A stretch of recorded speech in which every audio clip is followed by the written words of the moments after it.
Hari ini kita akan lanjutkan kembali, kita akan belajar kebenaran firman Tuhan. Kita akan lihat di Matius pasal yang ke-5, mulai ayat yang ke-8.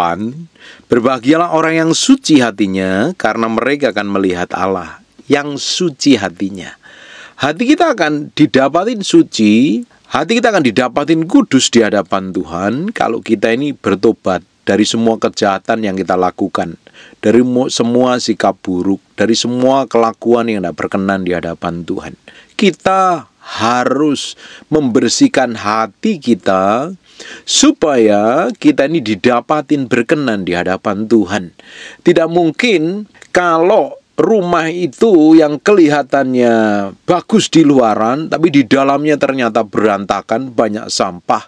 Tentunya bukan kelihatan rumah yang bersih, tapi rumah yang kotor. Bisa penampilan di luarnya keren, pagernya, desain eksteriornya keren sekali, ada lampu warna-warni, ada taman bagus. Tapi ketika masuk di dalamnya sebuah rumah itu didapatin banyak sampah, banyak kotoran, baunya apek, baunya busuk karena tidak pernah disapu, tidak pernah dibersihkan. Dan apa yang terjadi? Orang yang tinggal di dalamnya pasti akan tidak kerasan dan tidak enak, tidak nyaman. Karena banyak kotoran yang di dalamnya. Harus dibersihkan dulu. Rumah yang bagus, rumah yang bersih adalah tempat yang paling nyaman untuk ditinggali dan ditempati. Begitu juga dengan diri kita. Hati kita ini harus bersih dari semua hal yang buruk, hal yang jelek, luka masa lalu, trauma, sakit hati, kepahitan, luka batin. Kita harus merdeka, kita harus beres dari semuanya itu, supaya kita ini memiliki kemurnian yang di dalam batin kita. Karena biasanya orang itu ketika mau belajar firman, ketika mau bertindak, dipengaruhi dengan semua yang dialaminya di masa lalu. Kalau mengalami masa lalu yang buruk, masa lalu yang jelek, ketika belajar firman juga berpikirnya dan bertindaknya, menilainya dengan cara pikir yang jelek dan cara pandang yang buruk.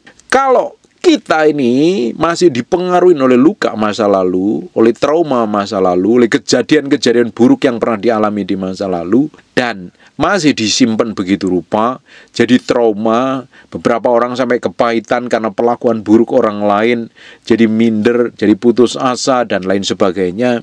Itu di hatimu masih banyak hal yang harus dibersihkan. Yang suci hatinya, artinya hati kita ini benar-benar murni didapatin berkenan di hadapan Tuhan. Kalau hati kita mau murni, ya harus diberesin dari semua kejadian buruk masa lalu, dari dosa, dari kepahitan, dari luka batin, harus beres dan merdeka. Tapi pada kenyataannya tidak semua orang bisa membereskan luka masa lalunya dan bahkan sampai kepahitan begitu rupa. Di Mazmur 24 ayat 3 dan 4, siapakah yang boleh naik ke gunung Tuhan?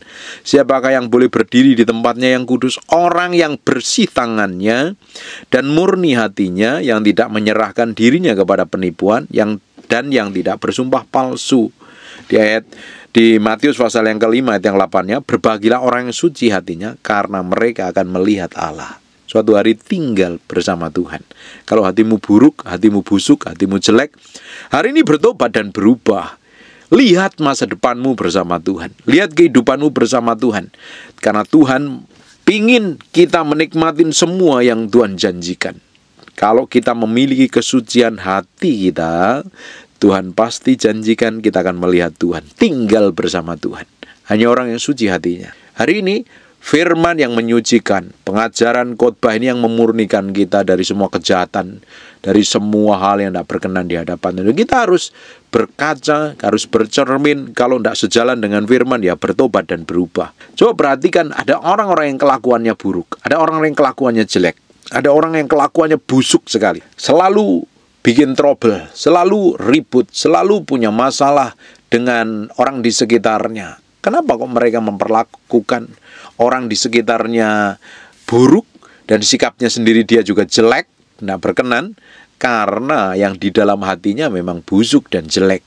Bapak Ibu, saya udah ngomong berkali-kali, kalau ingin lihat seseorang, perhatikan dari apa yang dia katakan. Sebab apa yang dia katakan itu berasal dari dalam hatinya.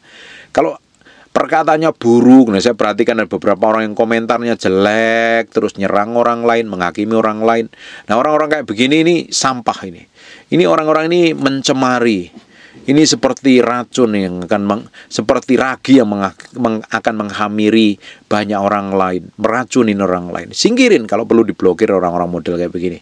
Karena apa? Hatinya tidak benar. Makanya saya bilang orang itu bisa terlihat dari apa yang dia katakan. Kalau di media sosial, lihat aja apa yang diposting, apa yang ditulis, apa yang dikomentari. Lihat aja komentarnya seperti apa. Ini menunjukkan yang sejatinya dalam hidupnya itu seperti itu. Hatinya busuk, bejat, jahat.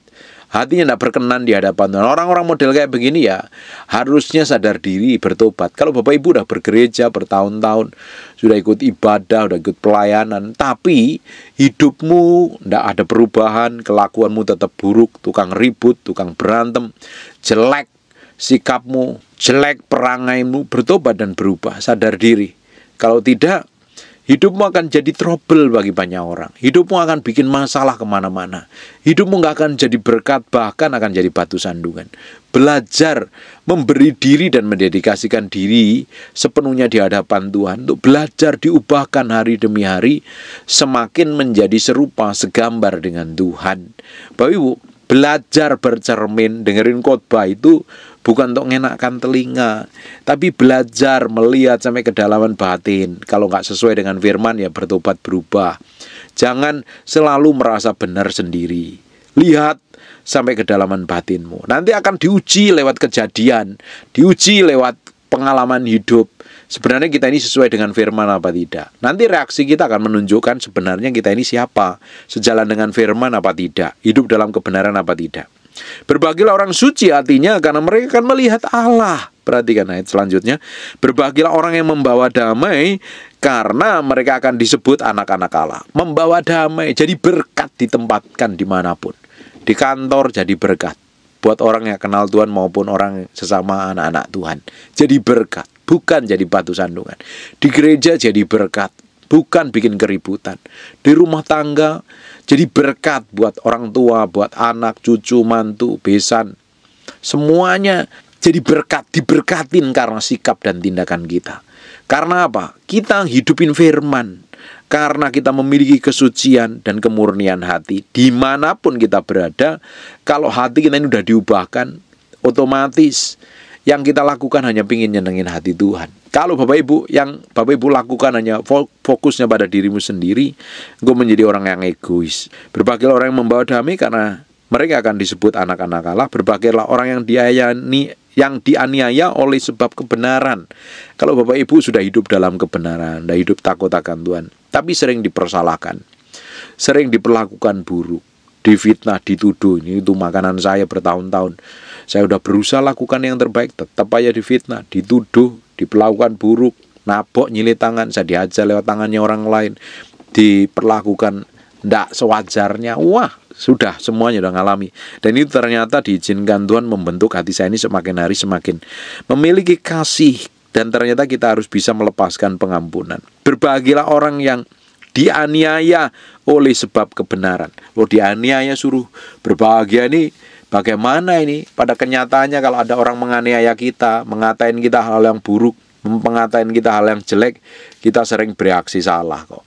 Sering kita malah marah dan menyerang balik. Tapi Alkitab katakan berbahagialah orang yang dianiaya oleh sebab kebenaran. Selama kita melakukan kebenaran, selama kita hidup benar di hadapan Tuhan, tidak ada jaminan bahwa kita nggak akan diperlakukan buruk oleh orang lain.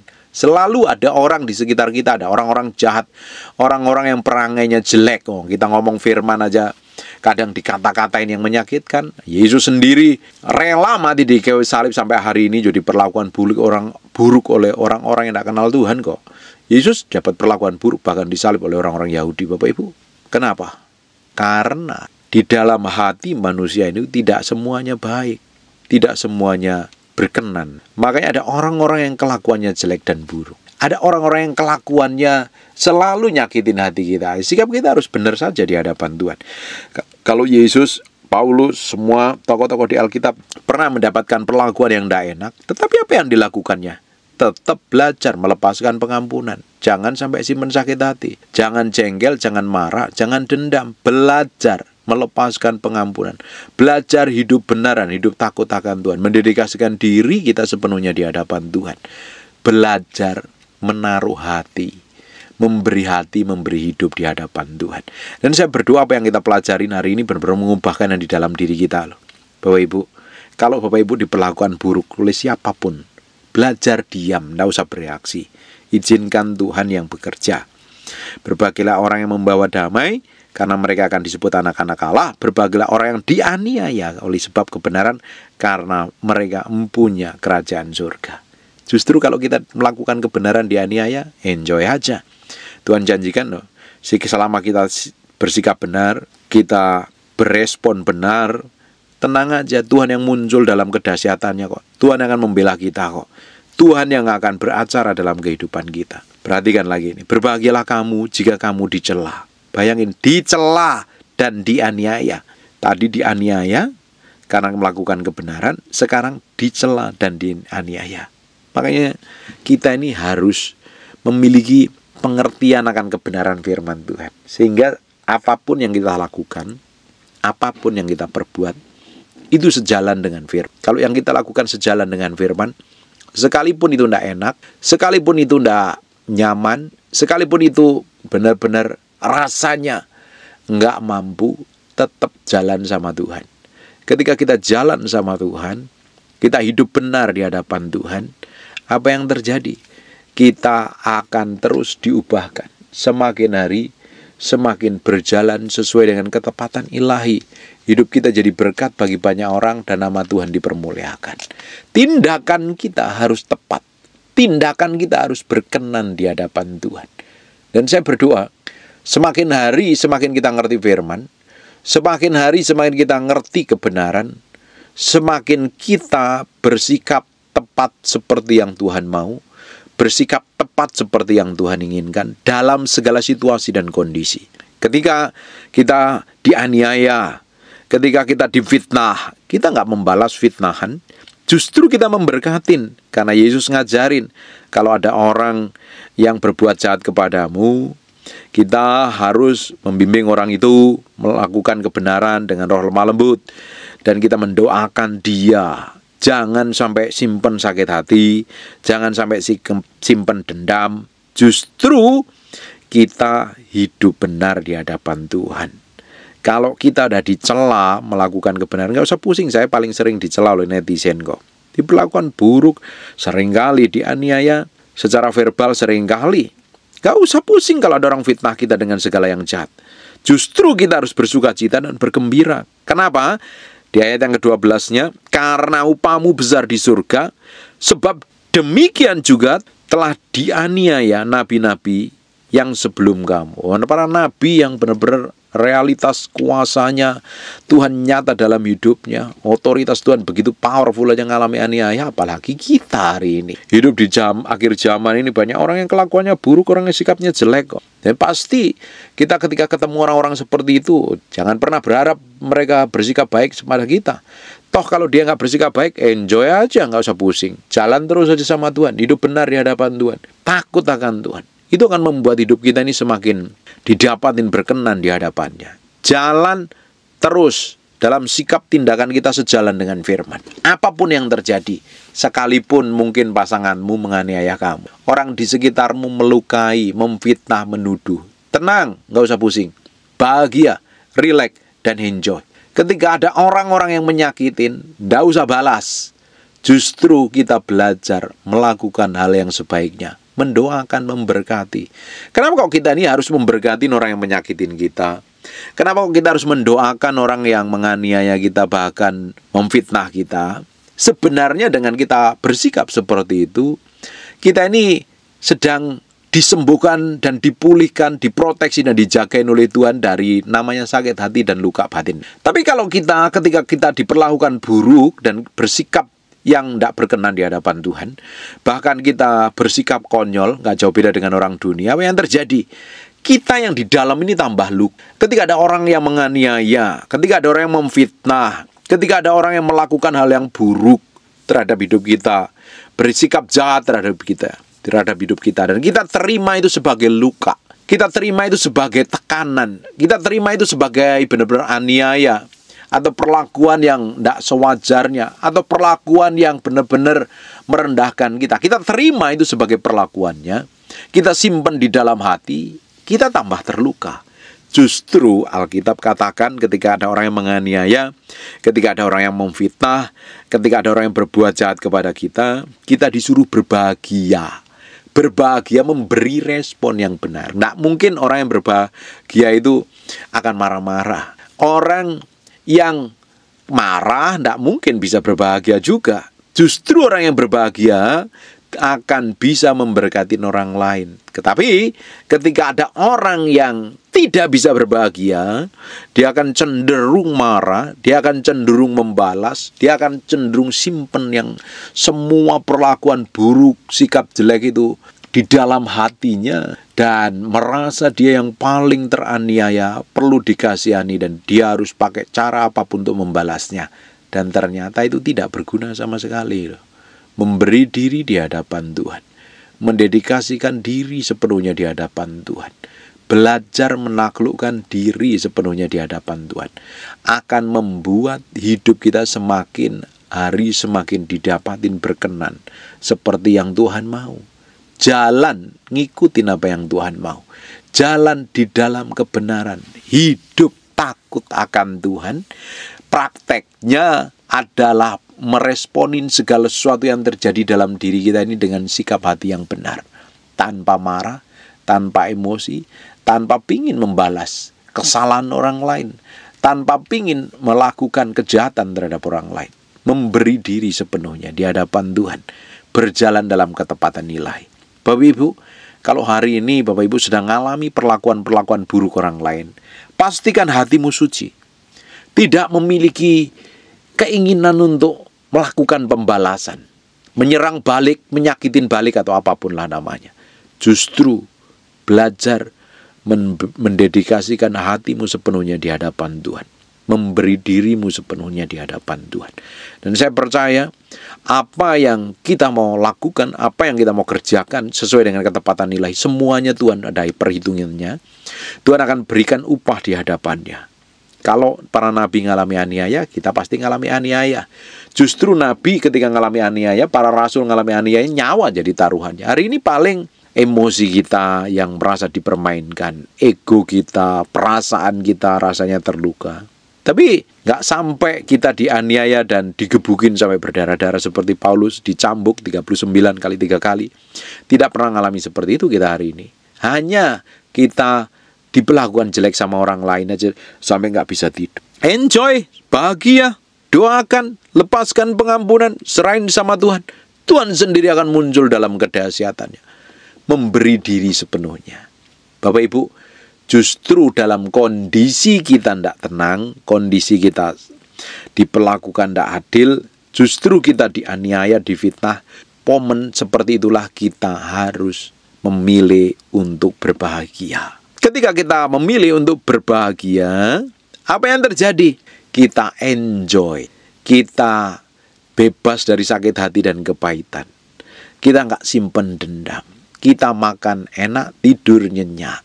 Tapi apa yang terjadi ketika Bapak Ibu simpen sakit hati, simpen jengkel, simpen marah, ketika dianiaya, ketika difitnah, dikata-katain buruk.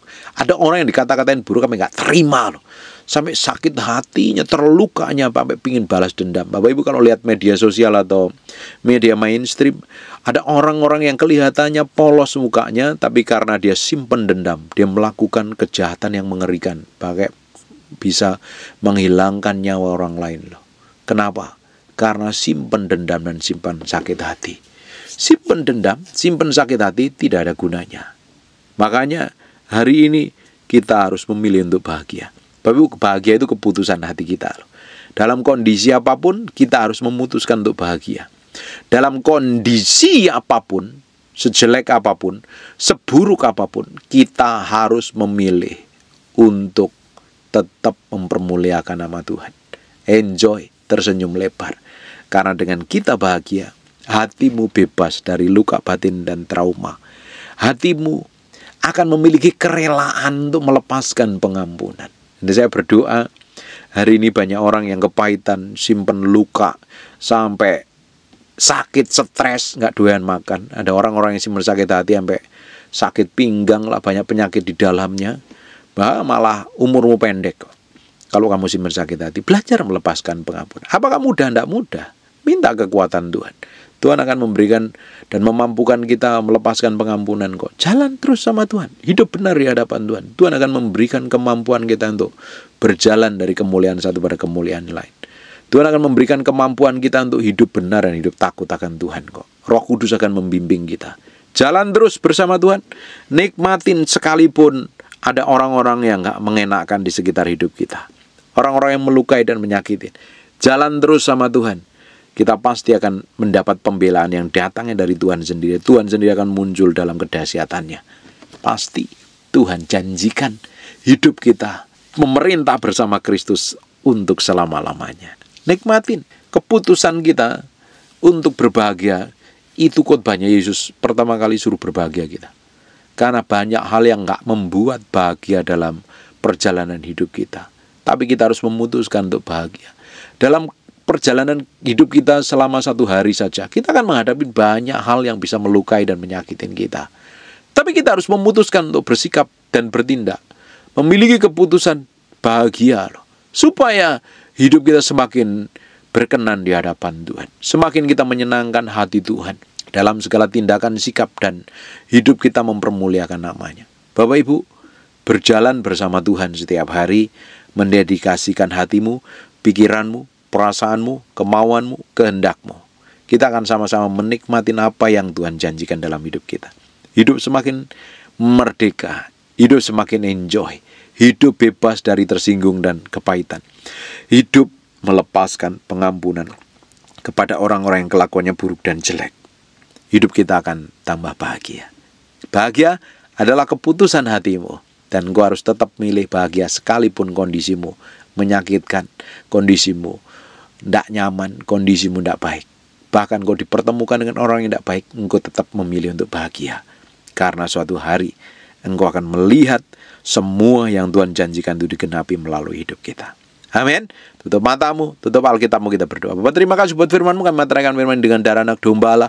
Firman ini nempel dalam hati kami, mengubahkan hidup kami, mengubahkan cara pandang kami, hidup kami memiliki cara pandang kerajaan Allah, keputusan kerajaan, dan nama Tuhan dipermuliakan, nama Tuhan ditinggikan, dan semakin hari hidup kami jadi berkat bagi banyak orang. Terima kasih ya Tuhan.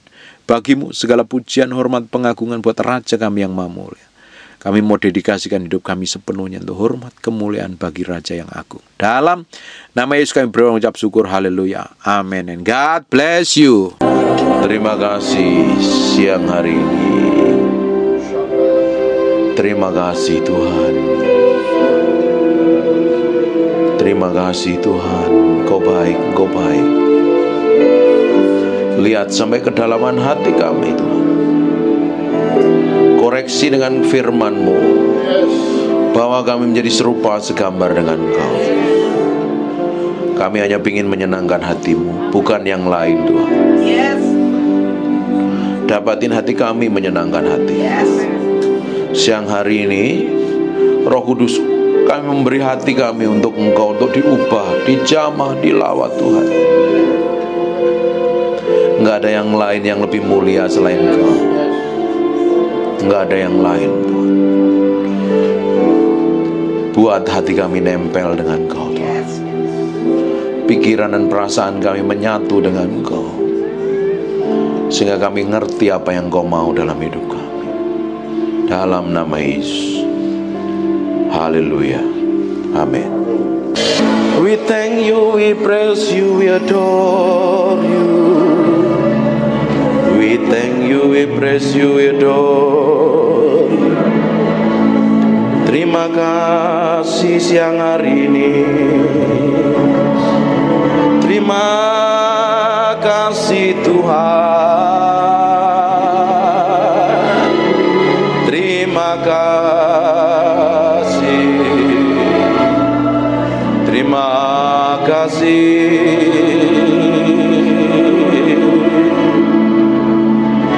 Di dalam hadirat-Mu kami diupahkan mengenal Engkau. Di dalam hadirat-Mu kami mencintai-Mu.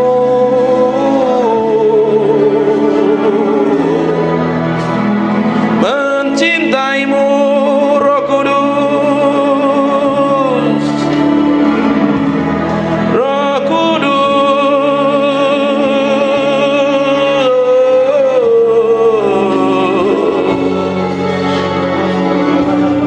we love You, we praise You, we adore You. Tetap tinggal di dalam hadirat-Mu, sebab kami mencintai-Mu. Oh Tuhan,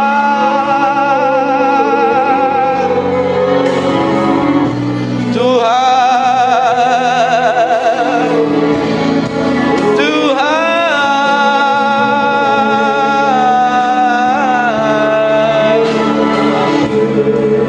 Naralamo senemede pianaramo ikiri miana nanamo se ikiri biena namoso.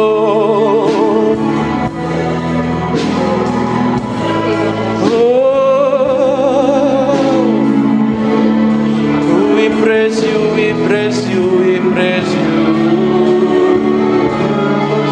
We praise You, we praise You.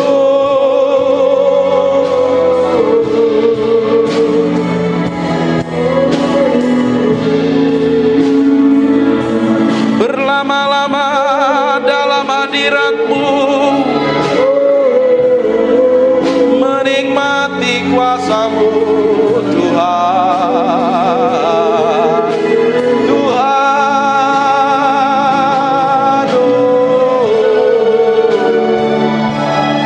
Inananaramore ikinemiananaranamos.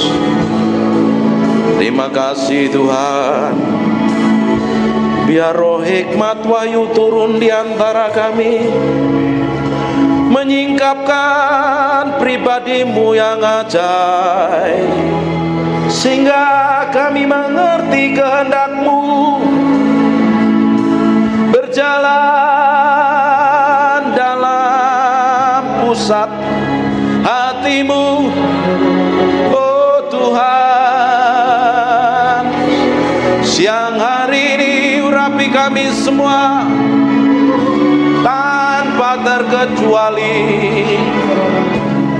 Kami adalah orang yang mencintai-Mu dan mengasihi-Mu.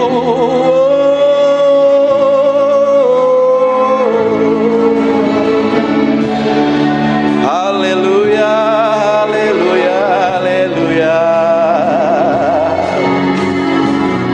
Terima kasih. Yang merasakan hadirat Tuhan kasih tepuk tangan yang meriah. Hanya untuk Raja yang mulia. Haleluya. Amin. Silakan duduk dalam hadirat Tuhan.